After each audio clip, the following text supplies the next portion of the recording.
प्यारे बच्चों, वंदे मातरम।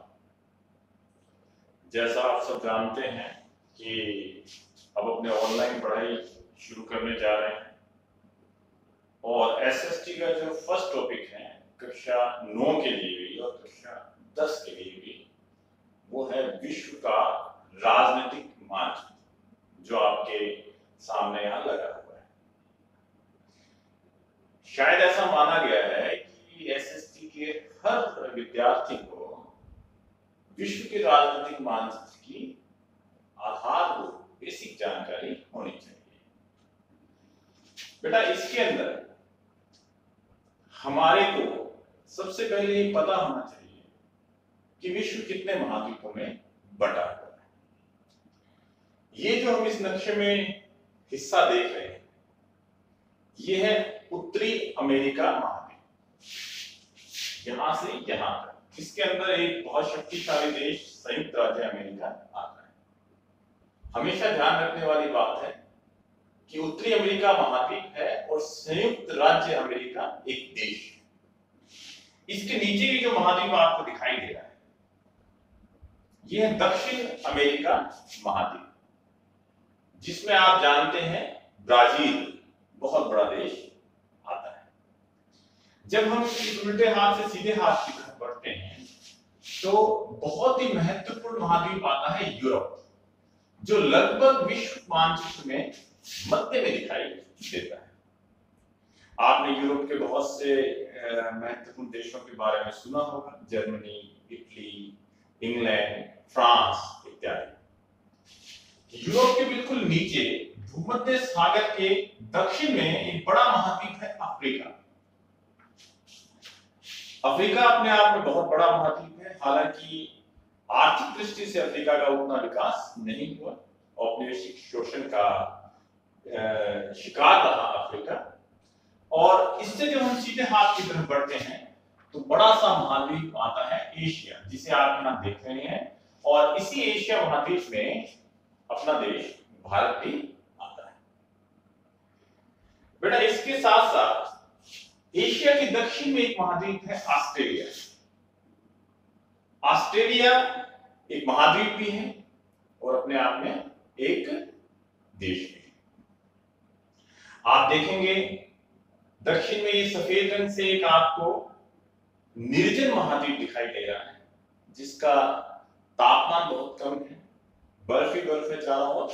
ये महाद्वीप है अंटार्कटिका। यहां जीवन लगभग नहीं के बराबर है।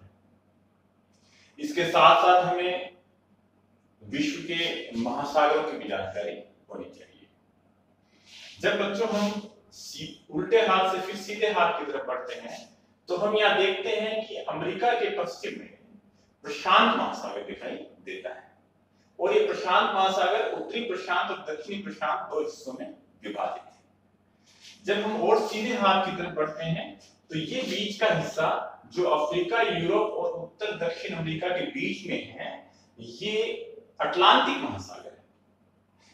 अटलांटिक महासागर का ऊपरी हिस्सा उत्तरी अटलांटिक और निचला हिस्सा दक्षिणी अटलांटिक कहलाता है। एक और मुख्य महासागर जो हमारे देश के नीचे है वह है हिंद महासागर। इसकी अवस्थिति भारत के कारण, भारत के पुराने नाम हिंद के कारण हिंद महासागर कहलाता है। बच्चों, इसके साथ साथ हमें ये भी जानकारी होनी चाहिए कि पूरे विश्व मानचित्र को काल्पनिक रेखाओं में भी विभाजित किया गया है। दो प्रकार की रेखाएं हम देखते हैं। ये क्षैतिज रेखाएं जो आड़ी रेखाएं हैं, इनको अक्षांश बोला जाता है। जो बिल्कुल मध्य में है वह 0 डिग्री अक्षांश कहलाती है। इसको विश्वस्त रेखा भी कहते हैं। इसी तरह से जो ऊपर से नीचे खड़ी रेखाएं हैं उनको देशांतर रेखाएं बोलते हैं। एक और महत्वपूर्ण बात है कि जो अक्षांश के ऊपर का हिस्सा है उसे उत्तरी गोलार्ध और नीचे के हिस्से को दक्षिणी गोलार्ध कहा जाता है। 23.5 डिग्री उत्तरी अक्षांश पर जो रेखा है वह कहलाती है कर्क रेखा।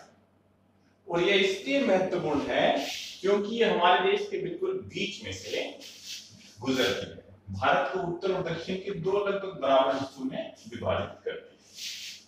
इसी प्रकार जो दक्षिण में 23.5 डिग्री दक्षिणी अक्षांश पर रेखा है वो कहलाती है मकर रेखा, और इनके बीच का जो पूरा क्षेत्र है वह उष्णकटिबंध कहलाता है।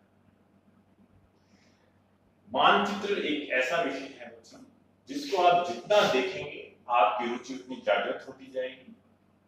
मेरी आप सभी को ये सलाह है कि एसएसटी का अध्ययन प्रारंभ करने से पहले आप मानचित्र को ध्यान से देखें, स्टडी करें, और आप सबके पास एटलस तो है ही, उसका भी अध्ययन करें। ये हमारे पूरे पाठ्यक्रम में बहुत उपयोगी रहेगा।